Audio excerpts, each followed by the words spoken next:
করেছেন। আমরা আর রক্ত দেখতে চাই না। সংগ্রামী উপস্থিতিন, এ পর্যায়ে বক্তব্য নিয়ে আসছেন জাতীয় ওলামা মাশায়েখ পরিষদ লক্ষ্মীপুর জেলার অন্যতম দায়িত্বশীল মাওলানা মোফাজ্জল খান।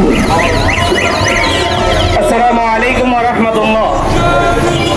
সময় কম, ভূমিকা ছাড়াই শুরু করছি। আপনারা জানেন, গত কয়েক মাস আগে ফরিদপুরের মধুখালীতে আমার দুই ভাইকে নৃশংসভাবে এই উগ্র হিন্দুবাদীরা আমার ভাইকে হত্যা করেছেন, শহীদ করেছেন। এখন আবার আমরা দেখলাম কি, দিনের আলোতে আমার ভাই আইনজীবীকে হত্যা করেছে। আমরা ওই সময়ও জনগণকে বলেছিলাম আপনারা শান্ত থাকেন। এখন দিনের আলোতে আবার আমার ভাইকে শহীদ করা হয়েছে।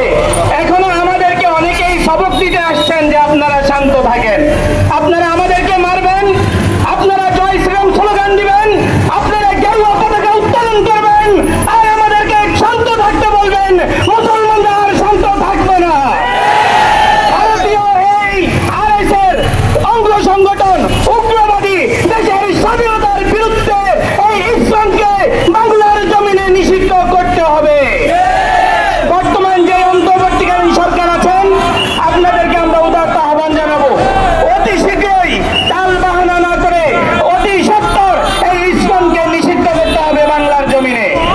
সংগ্রামী উপস্থিতি, আমরা আমাদের সর্বোচ্চ উদারতার প্রমাণ দেখিয়েছিলাম। আমরা রাত্রির ঘুম হারাম করে তাদের মন্দির পাহারা দিয়েছি, বিনিময়ে তারা কি দিয়েছেন? আমাদের মসজিদে তারা আঘাত করেছেন। আমরা তাদের নিরাপত্তা দিয়েছি, তারা বিনিময়ে কি করেছেন? আমার ভাইকে দিনের আলোতে শহীদ করেছেন। আমরা আর রক্ত দেখতে চাই না, আমরা আর এই সকল বিড়ম্বনা দেখতে চাই না, আমরা আর কোনো উগ্র হিন্দুবাদিত্ব দেখতে চাই না। এই ইসলামকে নিষিদ্ধ করতে হবে, অবশ্যই অনতিবিলম্বে এই হিন্দু ইসলাম সংগঠনকে নিষিদ্ধ করতে হবে। আরেকটি কথা আমাদের স্পষ্ট মনে রাখতে হবে, আমাদের এই আন্দোলন, আমাদের এই সংগ্রাম পুরো হিন্দুবাদীর বিরুদ্ধে নয়। মনে রাখতে হবে, আমাদের এই আন্দোলন, এই সংগ্রাম হিন্দুদের মধ্য থেকে একটা উগ্রবাদী স্বাধীনতা বিরোধী ইসকনের বিরুদ্ধে, ইসকনকে নিষিদ্ধ করতে হবে। ওমা তাওফিক ইল্লা বিল্লাহ।